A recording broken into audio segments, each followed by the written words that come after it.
अल्हम्दुलिल्लाह रब्बिल आलमीन वस्सलातु वस्सलामु अला रसूलिहिल करीम व अला आलिहि व अस्हाबिहि अजमईन। अम्मा बअदु अऊज़ु बिल्लाहि मिनश शैतानिर रजीम। बिस्मिल्लाहिर रहमानिर रहीम। लक़द कान लकुम फ़ी रसूलिल्लाहि उस्वतुन हसना। बिस्मिल्लाहिर रहमानिर रहीम। रब्बिश्रह ली सदरी व यस्सिर ली अमरी वहलुल उक़दतम मिन लिसानी यफ़क़हू क़ौली। मेरे अज़ीज़ सामईन, आप सभी का दर्स कुरान मजीद में तहे दिल से खैर मक़दम है। अस्सलामु अलैकुम व रहमतुल्लाहि व बरकातुहू। अल्लाह रब्बुल आलमीन की ज़ात बाबरकत से उम्मीद है कि आप सभी बख़ैर आफ़ियत हैं। अल्हम्दुलिल्लाह, अल्लाह ताला आपको आफ़ियत में रखे, खुशहाल रखे, दुनिया और आखिरत में कामयाबी अता करे, आमीन। तो मेरे साथ दर्स कुरान में कौन सी सूरह चल रही है? सूरह अहज़ाब। तो लास्ट टाइम हम लोगों ने ग़ज़वा अहज़ाब के मुतालिक जाना था और वो आयत कंटिन्यूड हैं। तो लास्ट वीक कहाँ तक हुआ था? एग्जैक्टली आयत नंबर 20 तक हम लोगों ने तफसील से जाना था और आयत नंबर 21 ऑनवर्ड्स आज हम लोग जानेंगे। तो ग़ज़वा अहज़ाब, जैसा कि लास्ट टाइम हमने तफसील से बताया था कि एक बहुत बहुत बहुत बड़ी आजमाइश का मौका था और अल्लाह ताला ने आज़मा लिया, खरे को खोटे से अलग कर दिया। मुनाफिकीन का निफाक खुल के सामने आ गया और मोमिनीन के ईमान का हाल सबको पता चल गया। तो जो आयत हम लोग स्टडी कर चुके हैं वो मुनाफिकीन के ताल्लुक़ से थी। अब आयत नंबर 21 ऑनवर्ड्स अल्लाह ताला सिक्के का दूसरा पहलू दिखा रहा है, यानी मोमिनीन क्या क्या क्या रिस्पॉन्स था और नबी सल्लल्लाहु अलैहि वसल्लम को नमूने की तौर पर पेश कर रहे हैं अल्लाह ताला कि तुम्हें तो यहाँ से देखना चाहिए था। सो लेट्स बिगिन विद आयत नंबर 21। अऊज़ु बिल्लाहि मिनश शैतानिर रजीम। बिस्मिल्लाहिर रहमानिर रहीम। लक़द कान लकुम फ़ी रसूलिल्लाहि उस्वतुन हसना। हे मुसलमानों, तुम्हारे लिए तो अल्लाह के रसूल में एक बेहतरीन नमूना है। लिमन कान यरजुल्लाह वल यौमल आखिर, हर उस शख्स के लिए जो अल्लाह की मुलाकात और आखिरत की उम्मीद रखता हो।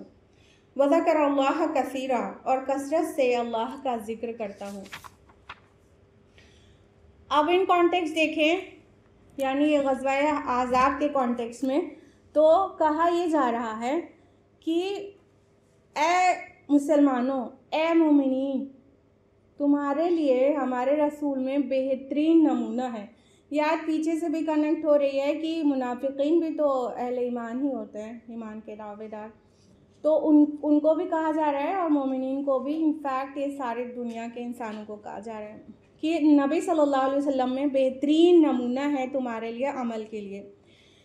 इस कॉन्टेक्स्ट में, ग़ज़वा अहज़ाब के कॉन्टेक्स्ट में, नबी सल्लल्लाहु अलैहि वसल्लम का नमूना क्या था कि खौफ का आलम था, भूख, प्यास, तेज़ सर्दी, इन सभी कठिन हालात में नबी सल्लल्लाहु अलैहि वसल्लम इस्तिक़ामत से डटे रहे और अपने लोगों को छोड़कर कहीं नहीं गए। आज के लीडर्स और बातिल लीडर्स कैसे होते हैं कि ख़तरे के वक्त सबसे पहले अपने प्रोटेक्शन का इंतज़ाम करते हैं, सबसे पहले वो भाग जाते हैं और सामने नहीं होते हैं। तो नबी सल्लल्लाहु अलैहि वसल्लम अपनी जमात के साथ, मुसलमानों के साथ हर चीज़ में पेश थे, चाहे वो खंदक खुदवाने का काम हो और या वहाँ पर मुस्तैद रहने का काम हो खंदक के करीब में, और चाहे सर्दी झेलना हो चाहे भूख झेलना हो, हर एक चीज़ नबी सल्लल्लाहु अलैहि वसल्लम ने इस इस्तिकामत के साथ सारे मुसलमानों के सामने झेली है। और साथ में आप सल्लल्लाहु अलैहि वसल्लम के ईमान की जो गर्मी थी उसमें नमूना दिखाया जा रहा है कि देखो आप सल्लल्लाहु अलैहि वसल्लम की साबित कदमी में एक रत्ती बराबर का भी फ़र्क नहीं आया और आपने सब कुछ बर्दाश्त करते हुए वहीं डटे रहे। ख़तरात और भूख और प्यास सारी चीज़ बर्दाश्त करते हुए आपकी साबित कदमी में कोई फ़र्क नहीं आया। तो इन कॉन्टेक्स्ट तो इस चीज़ में नमूना है कि दीन में कोई भी दिन देखना पड़े, चाहे जो भी हालात आ जाएं, ईमान को बचाना है, साबित कदम रहना है। तुम्हारे लिए नबी सल्लल्लाहु अलैहि वसल्लम में नमूना है इसका कि किस तरह से अल्लाह के रसूल ने इतने सख्त हालात में साबित कदमी और इस्तिकामत दिखाई है। लेकिन जाहिर बात है कि ये आयत अपना जनरल माना भी रखती है कि नबी सल्लल्लाहु अलैहि वसल्लम हर एक चीज़ के लिए हमारे लिए नमूना है, चाहे वो रिश्ते हों कि बतौर फादर, बतौर हस्बैंड या एक भाई की हैसियत से, एक बेटे की हैसियत से, एक भतीजे की हैसियत से, या बहुत सारे और सोशल मैटर्स हों जैसे एक स्टेट्समैन की हैसियत से, या एक मुज़क्की, एक मुरब्बी, एक टीचर की हैसियत से, और एक स्ट्रैटेजिस्ट की हैसियत से। दुनिया का कोई भी रोल हो उस पर नबी सल्लल्लाहु अलैहि वसल्लम के अंदर बेस्ट पैटर्न ऑफ कंडक्ट मौजूद है। बेस्ट पैटर्न, कोई भी रोल में इंसान को टॉप पर पहुंचना है तो हमारे नबी के पास वो नमूना मौजूद है। तो अल्लाह ताला ने अपने नबी सल्लल्लाहु अलैहि वसल्लम को वो जगह दी और आपने वो सहा है और आपने हर रोल में अपने आप को टॉप साबित किया है। और हमारे सोसाइटी में देखिए कि नबी सल्लल्लाहु अलैहि वसल्लम से मोहब्बत के इतने दावे हैं, लेकिन आपकी पैरवी के नाम पे बहुत है, मिसवाक कर ली जाएगी और बहुत छोटी छोटी सुन्नतें फॉलो कर ली जाएंगी और हो जाएगा नबी से मोहब्बत का हक़ अदा। लेकिन हमें गौर करना चाहिए कि इस आयत को अल्लाह ताला ने कहाँ पर प्लेस किया है। नबी के अंदर उसवा है कि दीन के लिए खपाओ, अपने आप को खर्च करो और ख़तरात मोल लेना पड़े तो मोल लो और अपने को अल्लाह ताला के सामने इस तरह से साबित कदमी के साथ डटे रहो जब भी दीन के मुतालिक कोई भी ख़तरात आए और बिल्कुल डगमगाए बगैर साबित कदम रहो। तो ये नबी सल्लल्लाहु अलैहि वसल्लम ने किस लिए किया था? दीन इस्लाम के लिए किया था ना, पैगाम हक़ पहुँचाने के लिए किया था ना। ये सारे आप अपने मिशन के मुतालिक कैसे बेखौफ होकर डटे हुए थे। तो इस बात में भी तो नमूना है। हम तो अपने कंफर्ट जोन में ही रहना चाहते हैं और कंफर्ट जोन वाली सुन्नतों को फॉलो करके सोचते हैं हमने नबी से मोहब्बत का हक़ अदा कर दिया। हमें मैदान में भी और हर मौके पे भी नबी सल्लल्लाहु अलैहि वसल्लम की सुन्नत को फॉलो करना है ना। नबी सल्लल्लाहु अलैहि वसल्लम ने जो काम नबूवत के ज़ाहिर होने से लेके आखिरी सांस तक किया है वो है दावत। उसके लिए भी तो बेहतरीन नमूना है ना। दावती मैदान में कितना कुछ सहना है उसके लिए भी तो नबी सल्लल्लाहु अलैहि वसल्लम ही नमूना है।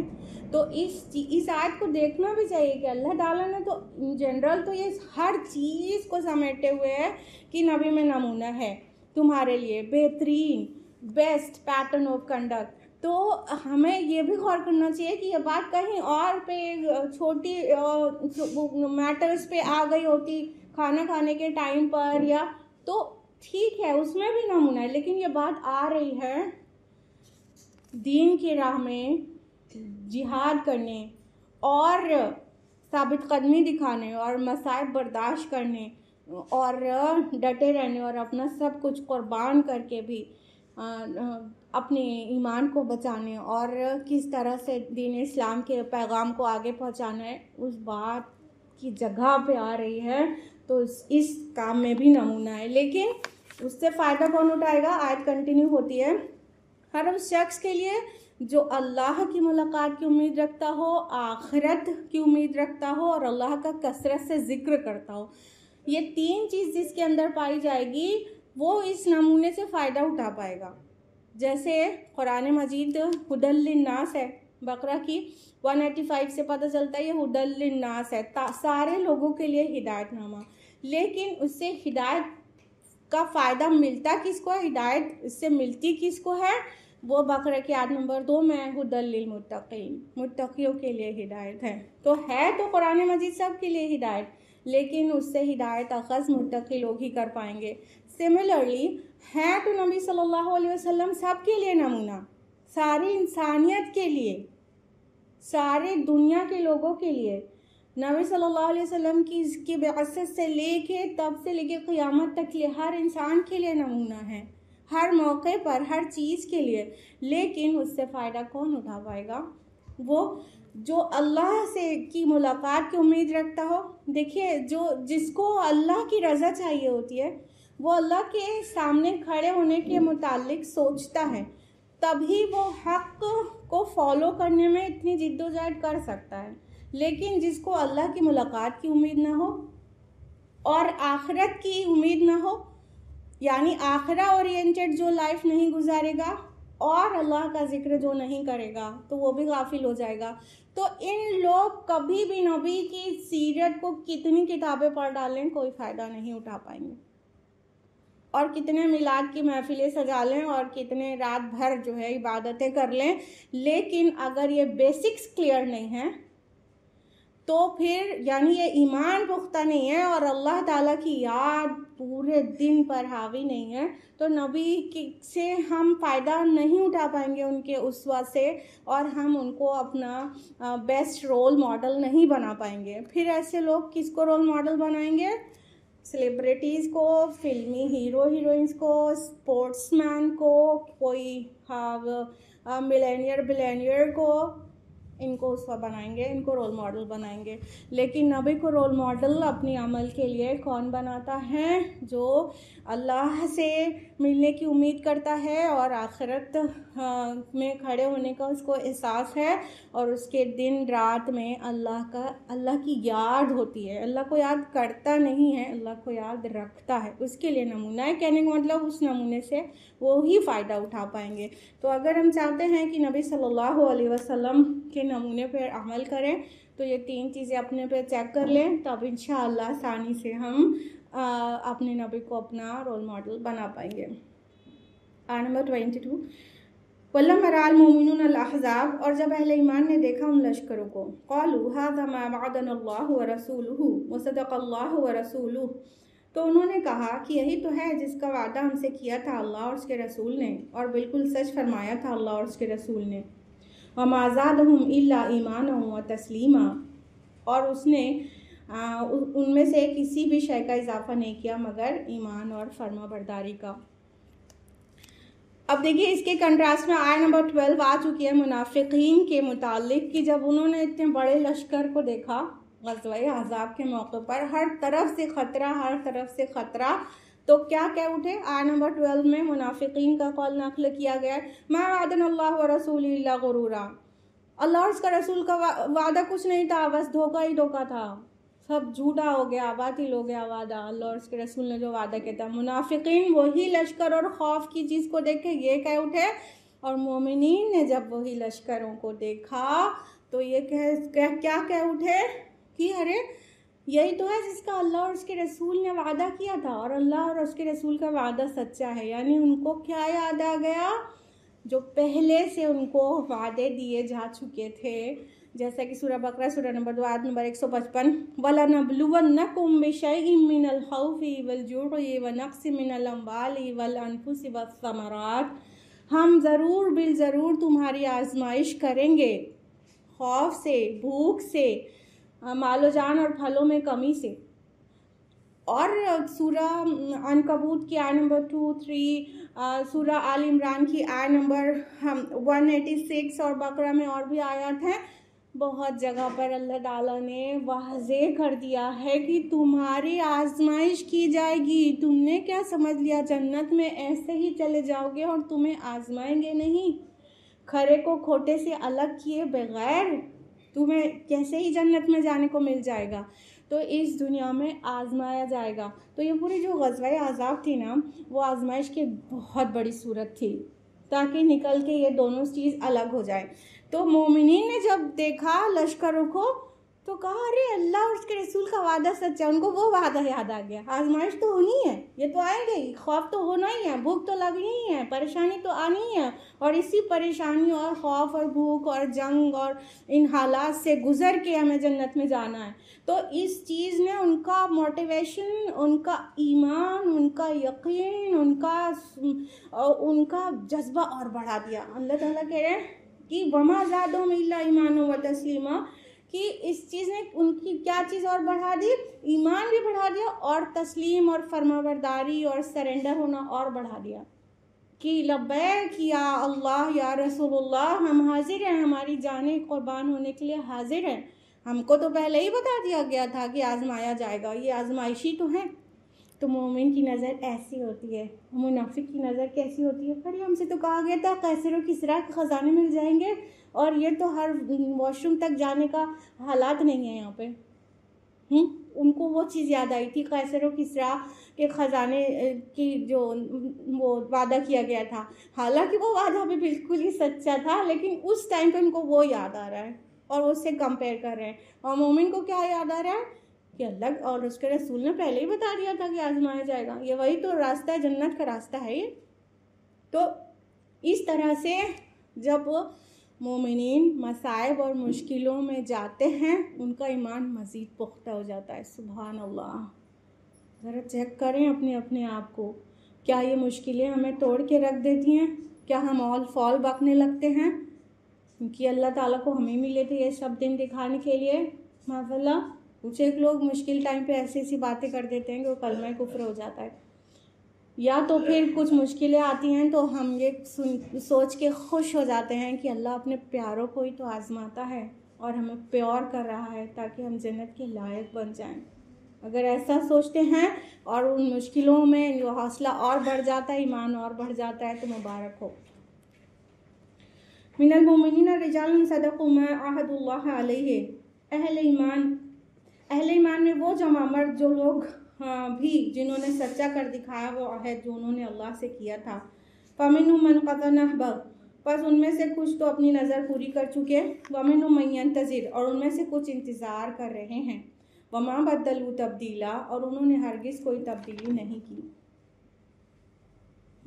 अब देखिए कि वो मोमिनीन सादिक़ीन व सहाबा कितने खुशनसीब लोग हैं कि अल्लाह ताला उनकी तारीफ़ कर रहा है कि कितने ही मोमिनीन ऐसे हैं, मतलब मिनल मोमिनीन रिजाल वर्ड जो आया, रजुल का प्लूरल है। हाँ, रजुल मीन्स आदमी होता है, रिजाल मीन्स यहाँ पर आदमी से ट्रांसलेट नहीं करेंगे बल्कि जमा मर्द, सिपाही और मर्द मैदान, इस तरह ट्रांसलेट करेंगे।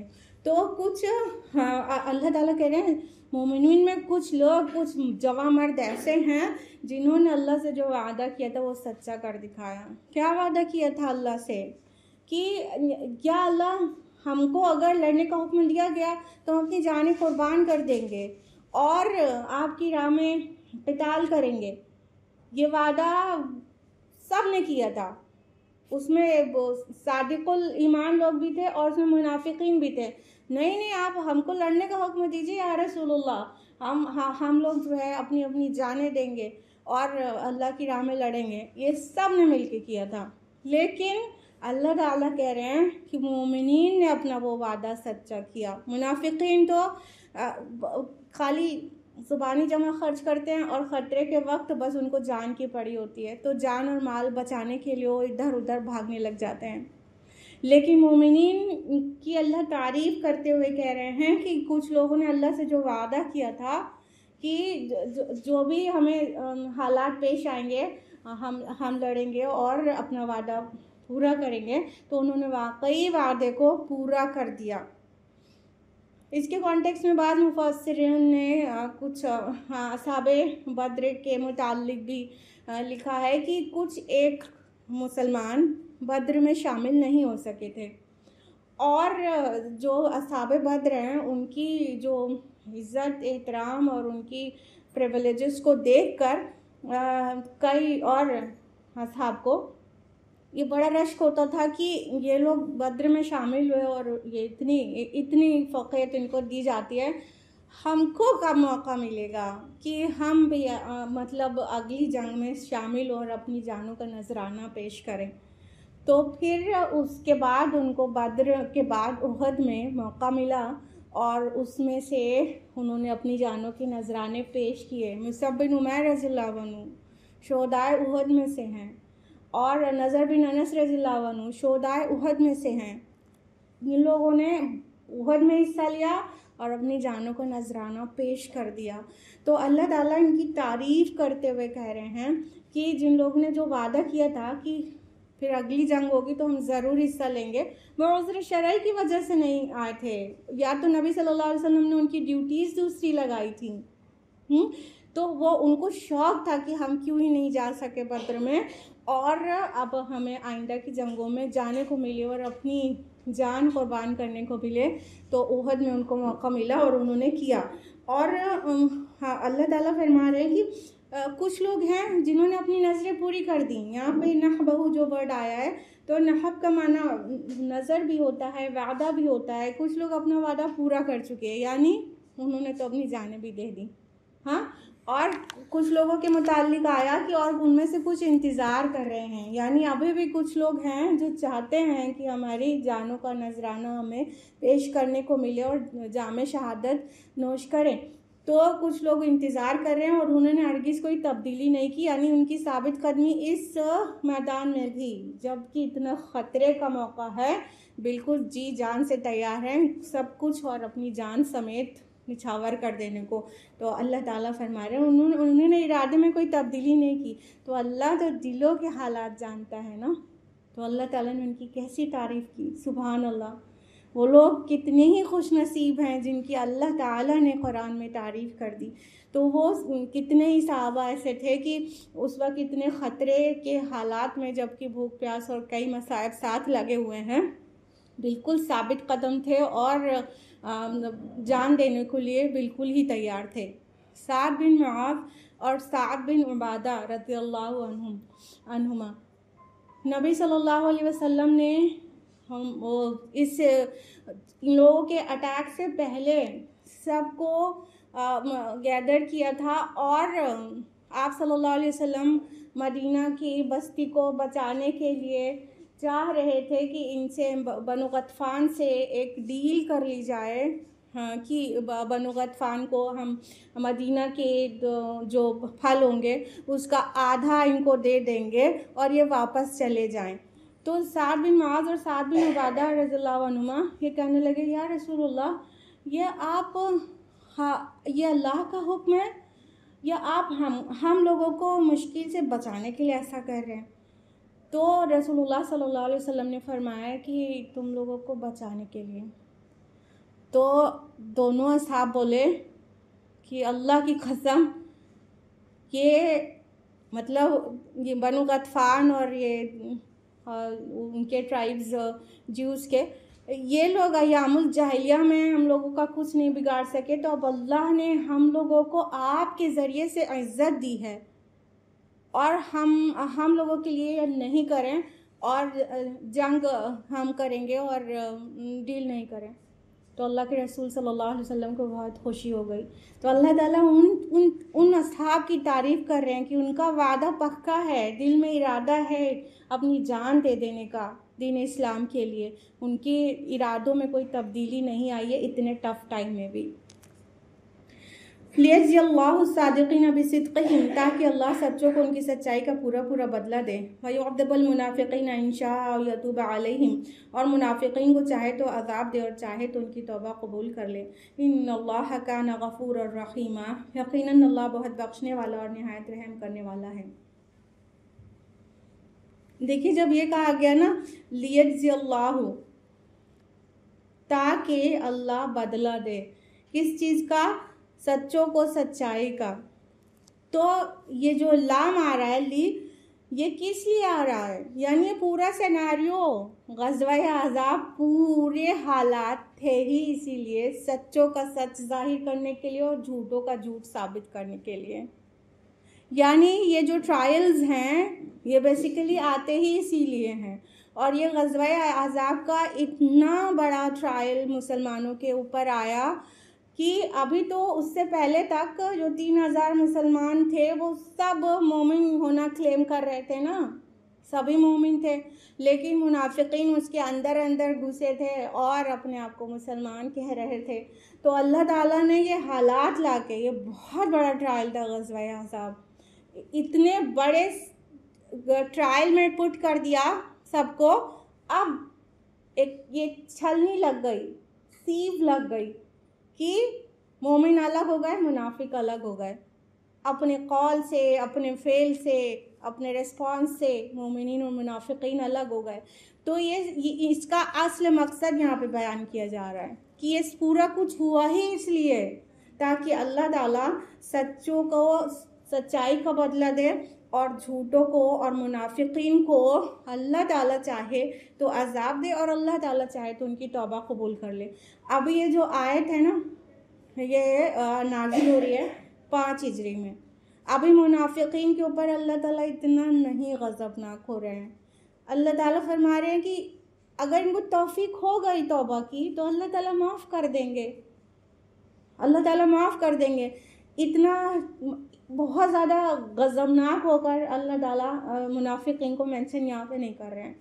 लेकिन सूरह तौबा पढ़िए, सूरह तौबा वो लास्ट के टाइम जो ग़ज़वा तबूक के जो टाइम पर जो नाजिल हुई थी, वो आयत में अल्लाह ताला मुनाफिकीन पे बहुत ज़्यादा गज़बनाक हुए हैं। और वहाँ पर मेंशन्ड है सूरह तौबा के आयत नंबर 80 में कि इस्तग़फिर लहुम औ ला तस्तग़फिर लहुम, ए नबी आप चाहे इनके लिए इस्तिग़फ़ार करें या इस्तिग़फ़ार ना करें, इन तस्तग़फिर लहुम 70 मर्रतन फलन यग़फ़िरुल्लाहु लहुम, अगर आप इनके लिए 70 बार भी इस्तिग़फ़ार करें तो अल्लाह ताला इनको नहीं बख्शेगा। यानी उनकी रेशा दवानियाँ इतनी बढ़ गई कि कुछ अरसे के बाद, कुछ ही साल के बाद अल्लाह ताला ने उनके दिलों को सील कर दिया और अल्लाह ताला ने कह दिया कि आप चाहे इनके लिए जितना भी इस्तिग़फ़ार करें अल्लाह इनको माफ़ नहीं करेगा। कहने का मतलब ये नहीं था कि 70 बार इस्तिग़फ़ार से माफ़ नहीं होना था तो नबी सल्लल्लाहु अलैहि वसल्लम तो 71 बार इस्तिग़फ़ार कर लेते हैं। बात ये नहीं है, बात ये एक अंदाज़ है कि आप कितना भी इस्तिग़फ़ार करें इनके लिए अल्लाह इन्हें माफ़ नहीं करेगा। तो मुनाफिकीन की रेशा दवानियाँ बस बढ़ती ही गई थी, बढ़ती ही गई थी। तो और यहाँ पे देखिए एक कदर लीनियंसी नज़र आती है ना कि अल्लाह ताला कह रहे हैं कि अल्लाह चाहे तो इनकी तौबा कबूल करे, अल्लाह चाहे तो इनको अज़ाब दे। और ये अल्लाह चाहे का मतलब अल्लाह की मर्ज़ी अदल के ख़िलाफ़ नहीं होगी। इनको तौबा की तौफ़ीक हो जाएगी तो अल्लाह माफ़ कर देंगे और तौबा की तौफ़ीक नहीं होगी तो फिर अज़ाब ही भुगतेंगे। और फरमाया कि अल्लाह ताला गफ़ूर और रहीम है, चाहता है कि ये माफ़ी मांगे और अल्लाह इनकी तौबा कबूल करे, मगर ये इनके अपनी मर्ज़ी के ऊपर है। वरद्दल्लाहु लज़ीना कफ़रू बिग़ैज़िहिम, और लौटा दिया अल्लाह ने काफिरों को उनके गुस्से के साथ ही। लम यनालू खैरा, वो कोई कामयाबी हासिल ना कर सके। वक़फ़ल्लाहुल मुमिनीन अल-क़िताल, और अल्लाह काफ़ी रहा अहले ईमान की तरफ से क़िताल के लिए। वकान अल्लाहु क़विय्यन अज़ीज़ा, और यक़ीनन अल्लाह बहुत बड़ी ताकत वाला, सब पर गालिब है। अब वो कुफ़ार जितने लश्कर जमा होकर आए थे ना, तो वो बहुत ही गैज़ व गज़ब के साथ, बड़ी प्लानिंग के साथ आए थे कि आज तो मुसलमानों का काम तमाम कर देना है, जड़ से उखाड़ देना है। इनकी जो प्लानिंग थी वो यही थी। इतना बड़ा लश्कर कभी इकट्ठा नहीं हुआ था और ये सारे इकट्ठा होकर आकर ये समझ रहे थे कि आज मुसलमानों का सफ़ाई हस्ती इनकी मिटा देना है। तो प्लान तो ये करके आए थे। अल्लाह सुब्हानहू व तआला फरमा रहे हैं कि अल्लाह ताला ने उनको उनके गुस्से के साथ ही लौटा दिया। थोड़ा जंग होती, कुछ लोग मारे जाते, थोड़ा गुस्सा ठंडा होता बेचारे लोगों का, थोड़ा गुस्सा ठंडा होता, कुछ गुस्सा निकल गया होता, लेकिन कोई भी ऐसा मौका उनके हाथ नहीं आया। तो अल्लाह ताला कह रहे हैं वो काफिर अपने गुस्से में ही लौट गए, मतलब गुस्से के साथ ही गैज़ो गज़ब में आए थे, उसी गैज़ो गज़ब के साथ ही लौट गए। कुछ भी निकालने का गुस्सा मौका नहीं मिला और कोई वो खैर हासिल ना कर सके। लम यनालू खैर आया, खैर लफ्ज़ भलाई के लिए होता है, उनकी अपने लिए भलाई किस्म थी, और खैर लफ्ज़ माल के लिए भी इस्तेमाल होता है ना, वइन्नहु लिहुब्बिल खैरि लशदीद ना, खैर माल के लिए भी आता है। तो कोई जंग हुई नहीं, कोई माल गनीमत, कोई जीत नहीं हुई, कोई माल गनीमत हाथ नहीं लगा, सिर्फ खर्च ही खर्च हुआ। उनका जितना राशन लाए थे सब ख़त्म हो गया और वो अपने गैज़ व गुस्से में खाली हाथ लौटना पड़ा। अल्लाह ताला फरमा रहे हैं कि और अल्लाह ताला काफ़िर अहल ईमान की तरफ से क़िताल के लिए ना, यानी कोई क़िताल हुई नहीं, ये खाली सिचुएशन जनरेट हुई और आजमा लिया गया और लड़ना पड़ा ही नहीं और जाने देनी ही नहीं पड़ी ना, खाली सिचुएशन जनरेट हुई। अल्लाह ताला क़िताल के लिए काफ़ी हो गया। अल्लाह ताला की मर्ज़ी से आंधी आई, अल्लाह ताला ने फ़रिश्तों को भेजा और अपने और लश्करों को, जो नहीं जानता कोई, जो नहीं देखा किसी ने, उन लश्करों के ज़रिए फ़तह नसीब कर दी। बग़ैर जंग लड़े फ़तह हाथ आ गई और अल्लाह ताला ही काफ़ी हो गया और अल्लाह ताला बड़ी ताकत वाला और सब पर गालिब है। शुरू सूरह में आयत नंबर 3 में क्या कहा गया था? वतवक्कल अलल्लाहि वकफ़ा बिल्लाहि वकीला, कि अल्लाह पर ही तवक्कुल करें और अल्लाह कारसाज सबसे बेहतर है ना, और अल्लाह काफ़ी है कारसाज होने के लिए।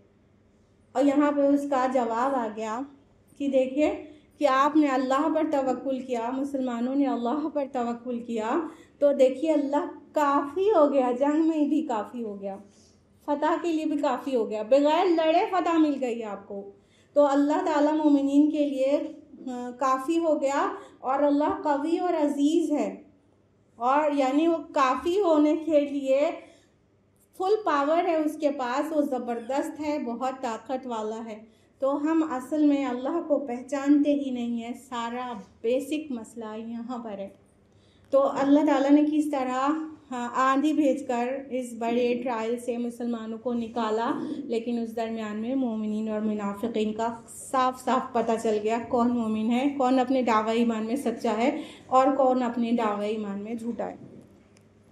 अब आइंदा की जो 2 आयत आ रही हैं, आयत नंबर 26 और 27, ये ग़ज़वा बनु क़ुरैज़ा के मुताल्लिक़ है। तो ग़ज़वा बनु क़ुरैज़ा के आयत रिसाइट करने से पहले थोड़ी उसकी तफसील उसकी भी जान लें तो समझना और आसान हो जाएगा। हमने आपको तफसील से तो ग़ज़वा अहज़ाब के बारे में बताया। जैसे ही ग़ज़वा अहज़ाब का काम ख़त्म हुआ, कहने का मतलब आंधी आ गई और कुफ़ार सारे जितने भी ट्राइब्स आए थे सब के सब वापस पलट गए और सुबह को मैदान साफ था। लेकिन इस दरमियान में जब उन लोगों ने पड़ाव डाला हुआ था, तो बनु क़ुरैज़ा जो एक ट्राइब है था यहूद का, वो अभी बाकी था। हमने आपको लास्ट टाइम ये इस मैप के ज़रिए समझाया था और इस मैप में आपको बहुत अच्छा नहीं समझ में आया, तो आज आपके सामने हाजिर है एक और मैप लेकर, तो इसमें फिर से बहुत अच्छा समझ में आएगा इंशाअल्लाह। नक्शा बताना चाहते हैं कि जैसे ये मदीना की बस्ती है, तो उसके वेस्ट में भी और ईस्ट में भी दोनों ही साइड हर्रा यानी लावे की चट्टानें हैं। तो ये दोनों रास्ते तो ऑलरेडी बंद थे, यहाँ से कोई ख़तरा नहीं था, ठीक है। उसके साउथ वाले एरिया में बनु क़ुरैज़ा की गढ़ियाँ थीं, बनु क़ुरैज़ा के महल्लात थे। अब सिर्फ एक नॉर्थ वेस्ट साइड बचा था जो ओपनिंग थी, जहाँ से दुश्मन अटैक कर सकते थे। तो यही नॉर्थ वेस्ट रीजन में खंदक खोदी गई। अभी ज़्यादा समझ में आ रहा है, ये जो ब्लू लाइन है ये खंदक को रिप्रेजेंट कर रही है। तो यहाँ पे नबी सल्लल्लाहु अलैहि वसल्लम ने खंदक खोदी और खुदवाई और इस तरह से मदीना को प्रोटेक्ट किया गया। यहाँ से लश्कर कशी हो नहीं सकती थी, यहाँ से हो नहीं सकती थी, यहाँ बनु क़ुरैज़ा थे, यहाँ से हो नहीं सकती थी, यहाँ पे खंदक खोदकर इनको यहाँ पे ब्लॉक कर दिया गया। इन लोग ने पड़ाव इस खंदक के इस पार डाला हुआ था और मुसलमानों की जमात यहाँ पर थी, ठीक है। तो चूँकि बनु क़ुरैज़ा ये मदीना की बस्ती से लगे हुए आउटस्कर्ट पे वहीं पर आबाद थे और इधर जो कुफ़ार थे, तो जाहिर है उनका जो अटैक, अगर ये दोनों आपस में मिल जाते तो मुसलमानों को पीस डालते। तो ये जो बनु क़ुरैज़ा की गढ़ियाँ थी, यहाँ पर ये लोग गद्दारी कर ही चुके थे। बनु नज़ीर और बनु कैनुका पहले जिला वतन हो चुके थे, अब बनु क़ुरैज़ा ही बचे थे। और बनु क़ुरैज़ा के सरदार को बहकाया जा चुका था। हुयई बिन अख्तब जो कि बनु नज़ीर का सरदार था, ये लोग सब खैबर में जाके मुकीम हो गए थे और वहाँ से आकर बनु कुरैज़ा के सरदार को इस बात पर आमादा कर चुका था कि मतलब बदअहदी कर दें, और वो बदअहदी कर चुके थे। तो इधर से मुसलमानों का ख़तरा बहुत ही ज़्यादा बढ़ गया था इनकी बदअहदी की वजह से। लेकिन जब सारे के सारे कुफ़ार पलट गए अपने अपने रास्ते को, तो बनु कुरैज़ा का तो मस्कन वही था, तो वो लोग तो वहीं थे। तो नबी सल्लल्लाहु अलैहि वसल्लम और मुसलमान सब टर्न हुए मदीना की तरफ शहर में, और नबी सल्लल्लाहु अलैहि वसल्लम ने अभी हथियार उतारा ही था कि जिब्रील अलैहिस्सलाम हाजिर हो गए। महीने भर की वहाँ पे ख़तरात और परेशानियों के बाद की बात है, बस अभी हथियार उतारा ही है और जिब्रील अलैहिस्सलाम हाजिर हो गए। कहने लगे, या रसूलल्लाह आपने हथियार उतार दिए, हम फरिश्तों ने तो अभी नहीं उतारे, अभी बनु कुरैज़ा को उनके कैफर किरदार तक पहुँचाना है। तो अब चलिए वहाँ। नबी सल्लल्लाहु अलैहि वसल्लम ने फ़ौरन अली रज़ियल्लाहु अन्हु को हुक्म दिया, वो आगे आगे निकले और मुसलमानों को हुक्म दिया, तुम में से कोई भी असर की नमाज ना पढ़े जब तक बनु कुरैज़ा ना पहुंच जाए। कहने का मतलब था फ़ौरन निकलो, वापस बनु कुरैज़ा का मुहासरा करना है। नबी सल्लल्लाहु अलैहि वसल्लम मुसलमानों समेत बनु कुरैज़ा का की जो उनकी बस्ती थी उसका मुहासरा कर दिया। वो लोग सब किले में बंद हो गए। जब अली रज़ियल्लाहु अन्हु गए थे ना, अभी सारे मुसलमान नहीं गए थे ना, तो बहुत बदतमीज़ी कर रहे थे वो लोग और अपनी बदअहदी को ज़ुबान से बयान कर रहे थे और नबी सल्लल्लाहु अलैहि वसल्लम की शान के ख़िलाफ़ बातें कर रहे थे। उनको अंदाज़ा नहीं था कि ये इतना थके हुए लोग एक महीने से ये वापस हम पर अटैक करने के लिए आ जाएंगे। लेकिन अल्लाह के रसूल की जमात देखिए इतनी डिसिप्लिन थी। सब जब पहुंच गए तो उनके छक्के छूट गए, सब के सब किलों में कैद हो गए और सोचा होगा कि ये अब चले जाएंगे तब चले जाएंगे, अब किले में बंद हैं। करीब 20 से 25 दिन हो गया और किले में कितने ही दिन तक कोई अंदर रह सकता है और राशन पानी कितना ही उसको मैसर आ सकता है। लिहाजा अब इस डील इस पे फाइनल हुई कि हम औस कबीले के सरदार साद बिन मुआज़ रज़ियल्लाहु अन्हु थे कि साद बिन मुआज़ हमारे लिए जो फैसला करेंगे उसको हम मान लेंगे। तो नबी सल्लल्लाहु अलैहि वसल्लम ने साद बिन मुआज़ रज़ियल्लाहु अन्हु को शहर से बुलाया, क्योंकि साद बिन मुआज़ रज़ियल्लाहु अन्हु बुरी तरह से ज़ख्मी थे और जब उनको लगा था ना ज़ख्म, तो उस वक्त उन्होंने अल्लाह से यही दुआ की थी कि अल्लाह ताला अगर जब तक बनु कुरैज़ा का फ़ैसला ना हो जाए मुझे ज़िंदा रखे। और औस कबीले और बनु कुरैज़ा का अयामुल जाहिलिया में हलीफाना ताल्लुक़ था, वो दोनों आपस में एक दूसरे के हलीफ भी थे और ताल्लुकात भी अच्छे थे। तो ज़ख्मी हालत में अल्लाह ताला ने साद बिन मुआज़ रज़ियल्लाहु अन्हु को ज़िंदा रखा और ज़ख्मी हालत में वो किसी तरह गधे पे सवार करके ले जाए गए। और जब वो जा रहे थे तो इधर औस कबीले के लोग कह रहे थे साद बिन मुआज़ रज़ियल्लाहु अन्हु से, साद नरमी करना, हमारे हलीफ रहे हैं, नरमी करना, ध्यान देना, ये बनु कुरैज़ा हमारे हलीफ रहे हैं, हमारे अपने हैं, हमारे साथी हैं, ध्यान देना। और साद रज़ियल्लाहु अन्हु कुछ भी नहीं बोल रहे थे, लेकिन वो लोगों ने इतना ज़्यादा सवाल किया उनसे, इतना ज़्यादा बात कही कि उन्होंने कहा कि अब वो वक्त आ गया है जब साद ये साबित कर दे कि मोमिन किसी मलामत करने वाले की मलामत से नहीं डरता है। फिर साद रज़ियल्लाहु अन्हु वहाँ पहुँचे तो नबी सल्लल्लाहु अलैहि वसल्लम ने उनका एहतराम करने के लिए कहा कि अपने सरदार के लिए खड़े हो। फिर सब ने उनका एहतराम किया और साद रज़ियल्लाहु अन्हु ने यह फ़ैसला सुनाया कि इनके जितने जंग के काबिल मर्द हैं इनको कत्ल कर दिया जाए और इनकी औरतों और बच्चों को ग़ुलाम बना लिया जाए। और अल्लाह के रसूल सल्लल्लाहु अलैहि वसल्लम ने फरमाया कि साद ने वो फ़ैसला किया है जो सातों आसमान पर अल्लाह रब्बुल आलमीन का फ़ैसला है।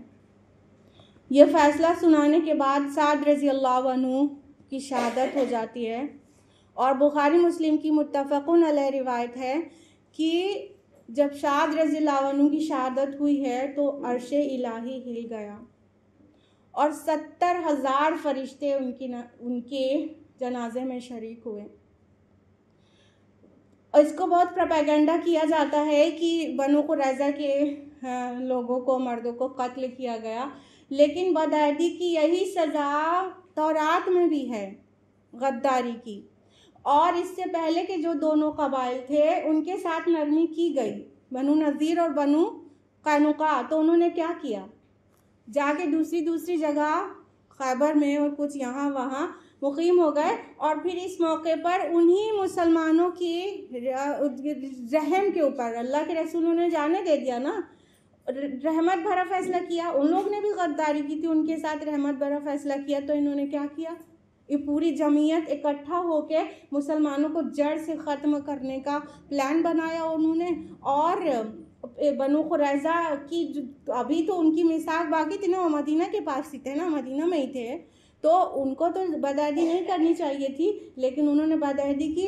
और जब किला फतह हुआ है तो बहुत सारी तलवारें, खंजर, नेज़े और बहुत सारे असलहे वहाँ मिले हैं। फुल प्लानिंग थी कि ये इधर से और हम इधर से अटैक करेंगे और मुसलमानों का काम ख़त्म कर देंगे। तो बदअहदी की सज़ा तो तौरात में भी यही है और गद्दारी की। तो दो के साथ नरमी बढ़ती गई तो उन्होंने क्या किया, फर्दर गद्दारी की, फर्दर उन्होंने अपने मोहसिन लोगों के ऊपर अटैक करने का भड़काया। मुशरिकीन आए थे इनके वजह से, मुशरिकीन को भड़काने का काम इन्होंने किया था, यहूद ने किया था। तो अब की बार वाला अल्लाह ताला भी यही फ़ैसला चाहता था कि इनको ख़त्म किया जाए। और साद रज़ियल्लाहु अन्हु ने, उनके हलीफ थे अय्यामुल जाहिलिया में, और साद रज़ियल्लाहु अन्हु ने हक़ के साथ फ़ैसला किया और मुँह नहीं देखा। गौर करने की बात यह है कि साद बिन मुआज़ रज़ियल्लाहु अन्हु ने उस वक्त क्या कहा। वो वक्त आ गया है कि साथ दिखा दे कि किसी मलामत करने वाले की मलामत से नहीं डरता। यानी आज के लोग को बहुत तकलीफ़ गुजरी होगी, लेकिन साद रज़ियल्लाहु अन्हु ने कहा कि नहीं, ये मोमिन की ये सिफत होना चाहिए कि हक़ पर डटा रहे, फिर जिसको जो कहना है कहे, किसी की मलामत से डरना नहीं है, हक़ पर डटा रहे। ये भी मोमिन की सिफ़ात में से है और अल्लाह ताला ने इसको मेंशन किया है कुरान में। तो अब इस इतनी तमहीद के बाद अब ये आयत सुनेंगे तो बेहतर समझ में आएगी इंशाअल्लाह। वांज़लल्लज़ीना ज़ाहरू मिन अहलिल किताबि मिन सियासिहिम, और अल्लाह ने उतार लिया अहले किताब में से उन लोगों को जिन्होंने इन मुशरिकीन की मदद की थी उनके क़िलों से। वक़ज़फ़ फ़ी क़ुलूबिहिम रुअब, और उनके दिलों में उसने रौब डाल दिया। युक़ातिलूना व तअसिरूना फ़रीक़न तक़्तुलूना व तअसिरूना फ़रीक़ा। तो अब उनमें से कुछ को तो तुम कत्ल कर रहे हो और कुछ को कैदी बना रहे हो। तो ये तो अपने किलों में महफूज थे, पीछे से गद्दारी हो चुकी थी और अहद टूट चुका था।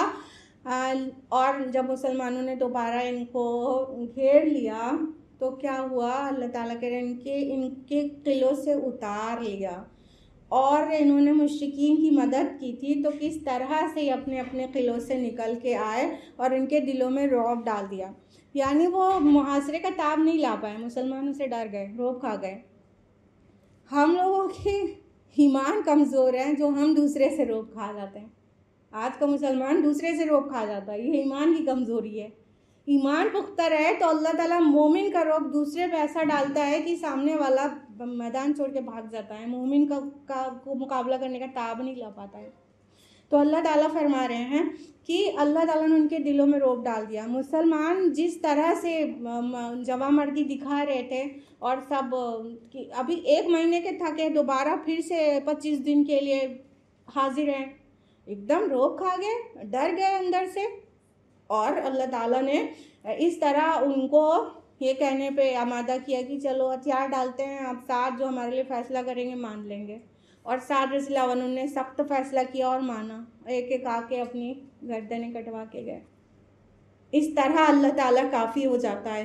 फरमाया तुम कुछ को कत्ल कर रहे हो और कुछ को कैदी बना रहे हो, यानी ये सब अल्लाह ताला ने किया, तुमने तो कुछ किया भी नहीं। खाली साबित कदमी का ये जवाब है कि अपने से रोक खा के सरेंडर हो गए हैं और आ गए हैं अपनी जानें देने के लिए। और उनका सारे जो किला था और उनके जो माल असबाब थे सब मुसलमानों को बग़ैर जंग लड़े फ्री में इन द सेंस कि एक जंग के बाद माल गनीमत हाथ लगता है, ये इस तरह से गनीमत हाथ लग गया। और जो औरतें थीं और जो नाबालिग बच्चे थे उन सबको इस तरह से मतलब मैन पावर की तरह से उनके फ़ायदे में आ गए। वावरतकुम अर्दहुम व दियारहुम व अम्वालहुम, और उसने तुम्हें वारिस बना दिया उनकी ज़मीनों, उनके घरों और उनके अम्वाल का। व अर्दल लम ततऊहा, और उस ज़मीन का भी जिस पर तुमने अभी कदम नहीं रखे हैं। व कान अल्लाहु अला कुल्लि शैइन क़दीरा, और अल्लाह हर चीज़ पर कादिर है। अल्लाह सुब्हानहू तआला फरमा रहे कि इनके जो अम्वाल हैं, इनके बागात थे, इनकी ज़मीन थे, इनके महल्लात थे, इनके किले थे, इनके असलहे थे, और भी जमा करके रख लिया था ना, वो सब भी हाथ आ गया। मुसलमानों के लिए, उनको काटने के लिए जो चीज़ें जमा की थी वो मुसलमानों के लिए पावर बन गई। इस तरह अल्लाह की मदद आती है, इस तरह साबित कदमी की ज़रूरत है। और अल्लाह ताला कह रहे वो उनके सारे अम्वाल और घर ज़मीनें तो तुम्हारे फ़ायदे में मिल ही गए, और वो ज़मीन भी जिस पर तुमने अभी कदम नहीं रखा है, इसमें पेशन गोई है छुपी हुई। और ये पेशन गोई है आइंदा के फतूहात की।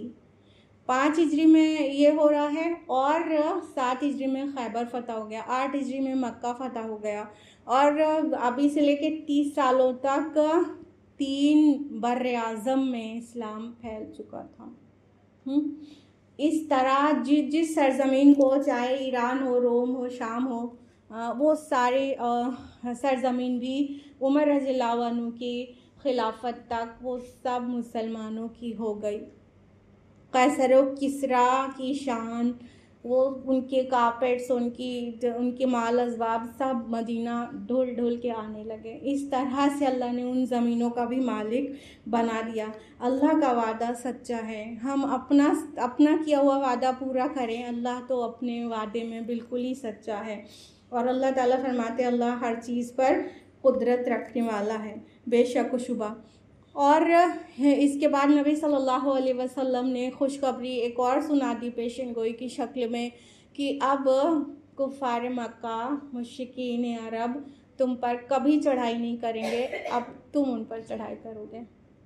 और देखिए ना कितनी शान के साथ 6 हिजरी में उम्रे के लिए निकले, गले की हड्डी बन गए, ना निकला जा रहा है ना उगला जा रहा है, वहाँ रोक नहीं सके आने से, और लड़ भी नहीं सकते, क्या ही करें। खाली रिटर्न किया गया। सुलह हुदैबिया अपने आप में फ़तह की शक्ल में मुसलमानों के हाथ आई, और अगले साल मुसलमान ही चढ़ाई कर रहे हैं, बगैर हथियार के चढ़ाई कर दिया मक्का में, और कुछ नहीं कर सके। कहने का मतलब उम्रा कर सके मुसलमान उम्रतुल क़ज़ा के तौर पर, और उसके 1 साल के बाद मक्का फतह हो जाता है, और कोई उसके बाद लश्कर कशी कहानी ख़त्म मुशरिकीन मक्का की, मुशरिकीन अरब की भी। तो इस तरह से अल्लाह ताला ने अपने रसूल और उसके जानिसार साथियों के ज़रिए जो रेवोल्यूशन दुनिया ने देखा वो कभी हिस्ट्री में ना देखा गया, ना आइंदा कभी देखा जाएगा। इतने कम वक्त में इतना बड़ा रेवोल्यूशन, सुभान अल्लाह। और अल्लाह का जो वादा सहाबा के साथ था, क्या हमारे साथ नहीं है? यकीनन है। हमें उस ईमान की ज़रूरत है जो सहाबा के पास था।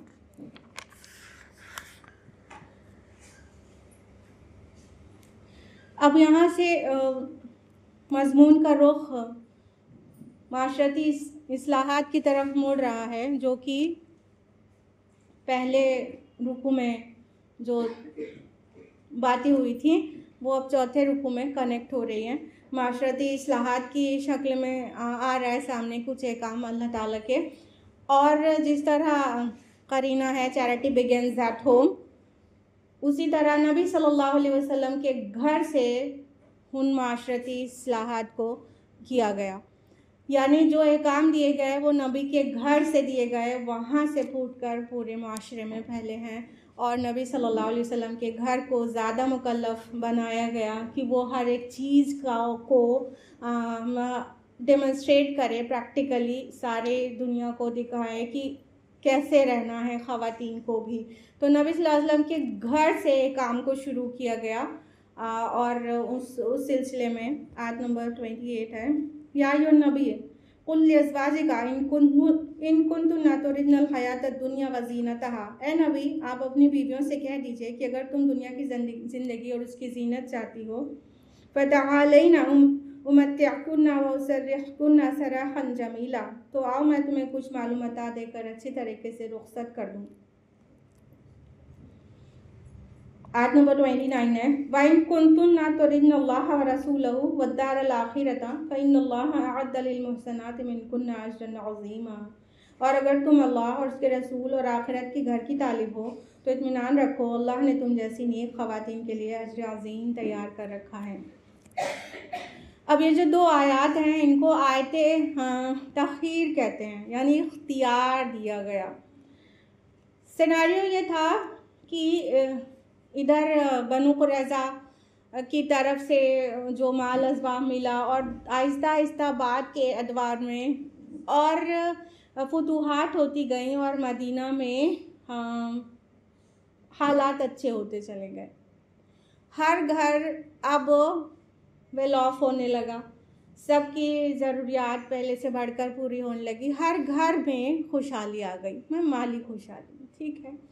तो नबी सल्लल्लाहु अलैहि वसल्लम की अज़वाज मुताहरात जो कि बहुत ही तंगी से उसके बाद भी बसर कर रही थी, इनकी तरफ से भी नबी सल्लल्लाहु अलैहि वसल्लम को ये मुतालबा गया कि हमारा भी कुछ बजट इंक्रीज़ कर दिया जाए, हमारे भी नफ़क़े में कुछ बढ़ाया जाए, बड़ी तंगी से वो लोग गुजार रही थी। तो नबी सल्लल्लाहु अलैहि वसल्लम को ये बात पसंद नहीं आई और अल्लाह ताला ने ये दो आयात नाजिल की कि अपनी बीवियों को ये ऑप्शन दे दो, आयते तख़यीर कहते हैं। ये दोनों ये आयात लेकर नबी सल्लल्लाहु अलैहि वसल्लम अपनी बीवियों के पास गए और सब ने अल्लाह रसूल और आखिरत के घर को ही पसंद किया और किसी ने भी दुनिया के माल असबाब को पसंद नहीं किया और अपने मुतालबे से फ़ौरन दस्तबरदार हो गई। तो अल्लाह सुब्हानहू व तआला इन आयात में क्या क्या सिखा रहे हैं वो हम लोगों को गौर करने की ज़रूरत है। अल्लाह ताला फरमा रहे हैं, नबी अपनी बीवियों से कह दीजिए कि तुम अगर दुनिया की ज़िंदगी और उसकी जीनत चाहती हो तो आओ कुछ तुम्हें माल मता दे दिला दूँ, रुखसत कर दूँ, भले तरह से रुखसत कर दूँ। कहने का मतलब कि पहले तो नबी उसके पहले के काम नबी सल्लल्लाहु अलैहि वसल्लम से या नबी के एड्रेस था, अभी नबी की बीवियों के मुतालिक काम देने के लिए या नबी कुल लिअज़वाजिका, ए नबी अपनी बीवियों से कह दीजिए, इस तरह से एड्रेस है। और फरमाया कि क्या तुम दुनिया की ज़िंदगी और जीनत चाहती हो। कहने का मतलब ये नबी सल्लल्लाहु अलैहि वसल्लम की अज़वाज मुताहरात जो तमाम उम्मत के लिए माएँ हैं, उम्महातुल मोमिनीन कहा जाता है ना, तो माएँ हैं सबकी, इनकी ज़िम्मेदारी बहुत ज़्यादा थी, बहुत ज़्यादा थी और इनको सारी मिल्लत के लिए उस्वा बनना था। और आगे आएगा ही कि या नबी आप औरतों तुम आम औरतों की तरह नहीं हो, तुम नबी की बीवियाँ हो, तुम आम औरतों की तरह नहीं हो, यानी ज़िम्मेदारी बहुत बड़ी है। नबी सल्लल्लाहु अलैहि वसल्लम तो पूरी दुनिया के लिए उस्वा हैं, लेकिन एक मर्द नबी के लिए एक औरत की तरह का उस्वा बनना पॉसिबल नहीं है। तो औरतों के लिए उस्वा, नमूना, पैटर्न ऑफ कंडक्ट नबी के घर वालियों के तरफ से जाना था। तो नबी की घर वालियों की ज़िम्मेदारी बहुत ज़्यादा थी और अल्लाह ताला ने इस सख्त ज़िम्मेदारी पर उनकी सख्तियाँ और आजमाइश भी कड़ी रखी है। सबके घर में खुशहाली आ रही है, आए, तुमको ऐसे ही फ़क्र फाक़ा से गुजारना है, तुमको ऐसे ही सब्र करना है, तुमको सहना है, नबी के साथ तुमको ऐसे ही सहना, नबी के घर में ऐसे ही होगा। तो अल्लाह ताला नबी सल्लल्लाहु अलैहि वसल्लम की बीवियों के लिए हुक्म दे रहे हैं कि इनसे कह दीजिए कि अगर तुम्हें दुनिया का माल असबाब चाहिए तो चलो आओ, तुम्हें कुछ दे दिला दूँ और तुमको रुखसत कर दूँ भली तरीके से। अब इसमें कई बातें समझ में आ रही हैं। एक तो माल असबाब और जीनत हर औरत की ख्वाहिश होती है, औरत ब्यूटीफाई होना पसंद करती है और आसानियों में रहना पसंद सभी लोग करते हैं। तो उसमें नबी सल्लल्लाहु अलैहि वसल्लम की अज़वाज मुतहरात कह रही थी, तो कोई ऐसी नाजायज़ मुतालबा बिल्कुल भी नहीं था। लेकिन अगर मर्तबा बड़ा चाहिए तो कुर्बानियाँ भी बड़ी देना रहता है। बात यहाँ पे ये वाज़ेह हो रही है। और ये भी कहा जा रहा है कि तुम्हें कुछ दे दिला के अच्छी तरह से रुखसत कर दें। तो अगर अलग भी, इससे पता चल रहा है कि अगर शौहर बीवी को अलग अलग भी रहना है तो भली तरह से रुखसत होना चाहिए, रुखसत करना चाहिए, ना कि बोतान लगा के, इल्ज़ाम लगा के और ख़राब तरह से। ठीक है, तो इससे ये भी टीचिंग निकल के आ रही है। और हाँ, उसके बाद वाली आयत में जो कहा गया कि अगर तुम अल्लाह, रसूल और आखिरत के घर की तालिब हो तो अल्लाह ने तो अजर अजीम मुहैया कर रखा है। यानी ये दुनिया में तुम सेक्रीफाइस करोगी ना, तो अल्लाह, रसूल और आखिरत का घर तुम्हें चाहिए, तो आखिरत में तो तुम्हारे लिए बहुत बड़ा अजर रखा है अल्लाह ताला ने। तो नबी सल्लल्लाहु अलैहि वसल्लम ने कुछ मुफस्सिरून की राय है कि उस वक्त 4 बीवियाँ थीं, और कुछ की राय है कि उस वक्त 9 बीवियाँ थीं नबी सल्लल्लाहु अलैहि वसल्लम की। तो जब ये आयत पेश किया तो सबसे पहले आयशा रज़ियल्लाहु अन्हा को पेश किया। तो आयशा रज़ियल्लाहु अन्हा से कहा, देखो आयशा, तुमसे जो कहने जा रहा हूँ उसको सुनना, समझना और वक्त लेना, फ़ौरन जवाब मत देना और अपने वालिदैन से भी मशवरा कर लेना। फिर ये आयत पेश की तो आयशा रज़ियल्लाहु अन्हा ने कहा, या रसूलल्लाह, मैं इस बारे में अपने वालिदैन से क्या पूछूंगी, मुझे अल्लाह और उसका रसूल और दार आखिरत चाहिए, इसमें पूछना क्या है। नबी सल्लल्लाहु अलैहि वसल्लम खुश हो गए और आप यही एक्सपेक्ट कर रहे थे कि आयशा दूसरा वाला ऑप्शन ना ले ले, क्योंकि आप सल्लल्लाहु अलैहि वसल्लम खुद आयशा रज़ियल्लाहु अन्हा से बहुत मोहब्बत करते थे। और वालिदैन से पूछ लेना, मशवरा कर लेना, कहने का भी यही हिकमत समझ में आती है कि अबू बकर रज़ियल्लाहु अन्हु कभी भी नहीं तैयार होते इस बात के लिए कि आयशा दुनिया ले लें और नबी से अलग हो जाए ना। तो इस तरह आयशा रज़ियल्लाहु अन्हा का ये जवाब था। और आयशा रज़ियल्लाहु अन्हा की ही रिवायत है कि बाकी सारी अज़वाज मुतहरात के पास भी नबी सल्लल्लाहु अलैहि वसल्लम ये आयात तख़ीर लेकर पहुँचे, इख्तियार उन्हें दिया गया और सब का जवाब यही था जो आयशा रज़ियल्लाहु अन्हा का था। तो इससे ये भी पता चला कि मुनाफिकीन मदीना जो नबी सल्लल्लाहु अलैहि वसल्लम के घर में भी कोशिश कर रहे थे फितना उठाने की, अल्लाह ने उसको भी पाक कर दिया और नबी की बीवियों को दिखा दिया कि कितनी बुलंद पाया ख़वातीन हैं, उन्हें दुनिया नहीं चाहिए, उन्हें आखिरत चाहिए। तो उनकी जो मज़मूम कोशिशें थीं, बहुत ही ज़लील हरकत वो करना चाहते थे और नबी के घर के अंदर फितना डालना चाहते थे, और बाद में आयशा रज़ियल्लाहु अन्हा पे इस तरह बोहतान भी लगाया गया, तो अल्लाह ताला ने उसको भी साफ़ कर दिया। रही बात कि ये वाक़या ईला इसी की वजह से था कि नहीं, इसमें मुफस्सिरून का इख्तिलाफ है। ईला इस चीज़ को कहते हैं कि कोई शौहर अपनी बीवी से अलग रहने की कसम उठा ले और तलाक़ नहीं दे, अलग रहने की कसम उठा ले, तो फिर उसके लिए जो सूरह निसा में जो शरीयत नाजिल हो चुकी थी वो है कि 4 महीने का वक्त है। तो नबी सल्लल्लाहु अलैहि वसल्लम ने 29 दिन के लिए अपनी बीवियों से ईला किया था एक मौके पर। तो ये मौका ईला यही था कि कोई और, इसमें मुफस्सिरून का इख्तिलाफ है। कुछ कहते हैं इसी वक्त नबी सल्लल्लाहु अलैहि वसल्लम ने ईला किया था और कुछ मुफस्सिरून कहते नहीं, इसके मौजू में सिमिलैरिटी ज़रूर है, लेकिन ये वक्त अलहदा था और ईला किसी और वक्त में किया गया था नबी सल्लल्लाहु अलैहि वसल्लम की तरफ से। या निसान नबी है मैयात मिनकुन बेफाहिशतिन मुबय्यनतिन युदाअफ लहल अज़ाब ज़िफ़ैन। ऐ नबी की बीवियों, तुम में से जो कोई बिलफर्ज खुली बेहयाई का इर्तिकाब करेगी उसे 2 गुना अज़ाब दिया जाएगा। वकाना ज़ालिका अलल्लाहि यसीरा, ये अल्लाह पर बहुत आसान है। वमन यक़नुत मिनकुन्ना लिल्लाहि व रसूलिही व तअमल सालिहन नुतिहा अजरहा मर्रतैन। और जो कोई तुम में से अल्लाह और उसके रसूल की इताअत पर कारबंद रहेगी और नेक अमल करेगी तो उसे हम 2 गुना अज्र देंगे। वअतदना लहा रिज़्क़न करीमा, और उसके लिए हम इज़्ज़त वाला रिज़्क़ हमने तैयार कर रखा है। अब उम्महातुल मोमिनीन की जिम्मेदारी कितनी बड़ी थी, इन आयात से भी फर्दर पता चल रहा है। अल्लाह ताला कह रहे हैं कि अगर तुमसे कोई गलती हुई, तुमसे कोई गुनाह हुआ, यहाँ पर बिफाहिशत मुबय्यिना वर्ड आया है कि फहश काम हो गया बिल फ़र्ज़, तो तुम्हें डबल पनिशमेंट मिलेगी। जब जिम्मेदारी ज़्यादा होती है तो गलती की सज़ा भी ज़्यादा।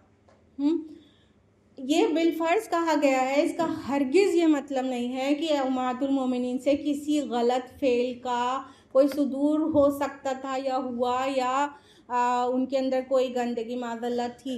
नहीं, ये मशरूत है कि अगर ऐसा हुआ तो, और जब कोई बात मशरूत होती है तो उसका वाक़ई होना ज़रूरी नहीं होता। जैसे नबी सल्लल्लाहु अलैहि वसल्लम से भी अल्लाह ताला ने फरमाया कि अगर आपसे भी शिरक हो जाता तो सारे अमाल आपके गारत हो जाते।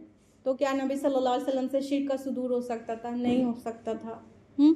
तो जो चीज़ मशरूत होती है इफ़ देन, तो इफ़ वाला पॉजिटिव होगा, देन वाला तभी अप्लाई होता है ना, जिस तरह प्रोग्रामिंग में करते हैं कंप्यूटर्स में।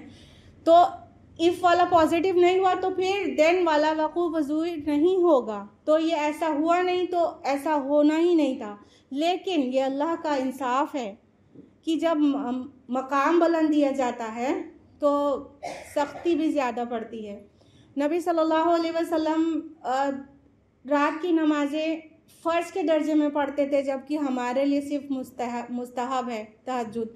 लेकिन नबी सल्लल्लाहु अलैहि वसल्लम पे ज़्यादा सख्ती थी कि आप फ़र्ज़ के दर्जे में रोज़ रात में आप क़यामुल लैल करेंगे ना। तो इस तरह नबी की बीवियों की भी ज़िम्मेदारी ज़्यादा थी, क्योंकि सारी उम्मत की औरतों के लिए उन्हें नमूना बनना था। इसलिए उनसे छोटी सी भी गलती तो क्या लफ्ज़िश भी नहीं होनी चाहिए थी, नहीं तो सब का नमूना ख़राब हो जाता। तो लिहाजा अल्लाह ताला ने फरमाया कि अगर तुम कोई गलती बिल फ़र्ज़ करोगी तो तुम्हें डबल पनिशमेंट देंगे, और ये अल्लाह पे बहुत आसान है। मतलब तुम नबी के घर में हो, इसकी वजह से तुम्हें नहीं छोड़ा जाएगा। लूत अलैहिस्सलाम की बीवी को नहीं छोड़ा गया, नूह अलैहिस्सलाम की बीवी को नहीं छोड़ा गया। रसूल के घर में होने से छूट नहीं मिलने जा रही है। इसीलिए नबी सल्लल्लाहु अलैहि वसल्लम अपने घर की औरतों को और अपने रिश्तेदारों को हमेशा ये बात कहते रहते थे। जैसे फातिमा रज़ियल्लाहु अन्हा से, या फातिमा तो बिन्त मोहम्मद अनक़ज़ी नफ़्सका मिनन नार, ए फातिमा, ए मोहम्मद की बेटी, अपने आप को आग से बचाओ, मैं तुम्हारे लिए आखिरत में कुछ नहीं कर सकूँगा। या सफ़िया तो अम्मतु रसूलुल्लाह अनक़ज़ी नफ़्सका मिनन नार, ए सफ़िया, ए मोहम्मद की चची, अपने आप को आग से बचाओ, मैं तुम्हारे लिए आखिरत में कुछ नहीं कर सकूँगा। अपने आप को खुद आग से बचाओ। तो कहने का मतलब कि हर इंसान अपने अमाल का खुद जिम्मेदार है। किसी नबी के घर होने, किसी वली के घर होने, किसी मौलाना के घर होने से हम नहीं बच पाएंगे, हम अपने अमाल से ही बच पाएंगे। और फिर चूँकि जिम्मेदारी बड़ी है तो अज्र भी बड़ा ही होना चाहिए, कुर्बानियाँ बड़ी हैं। तो अगली आयत में कहा गया कि तुम अल्लाह रसूल की इताअत करोगी, नेक अमल करोगी तो डबल अज्र भी मिलेगा। जिस तरह पनिशमेंट बढ़ी उसी तरह अज्र भी बढ़ा, जिस तरह कुर्बानियाँ बढ़ी उसी तरह रिवॉर्ड भी बढ़ा। तो अल्लाह ताला ने फरमाया कि इज़्ज़त वाला रिज़्क़ तुम्हारे लिए मुहैया कर रखा है। रिज़्क़न करीमा ये ज़ाहिर कर रहा है कि ये रिज़्क़ आखिरत में जन्नत में सदक़े में नहीं मिलेगा, तुमको इज़्ज़त के साथ इनाम के तौर पे मिलेगा। सदका नहीं किया जाएगा वो रिज़्क़न करीमा, इज़्ज़त के साथ इनाम के तौर पर दिया जाएगा। अल्लाह ताला हम सभी को तौफीक दे कि हम उम्मतुल मोमिनीन को अपना उसवा बनाएं और अपने नबी सल्लल्लाहु अलैहि वसल्लम की सुन्नत की पैरवी करें। आज के लिए इतना ही। वाखिर दावाना अनिल हम्दुलिल्लाहि रब्बिल आलमीन, वस्सलामु अलैकुम व रहमतुल्लाहि व बरकातुहू।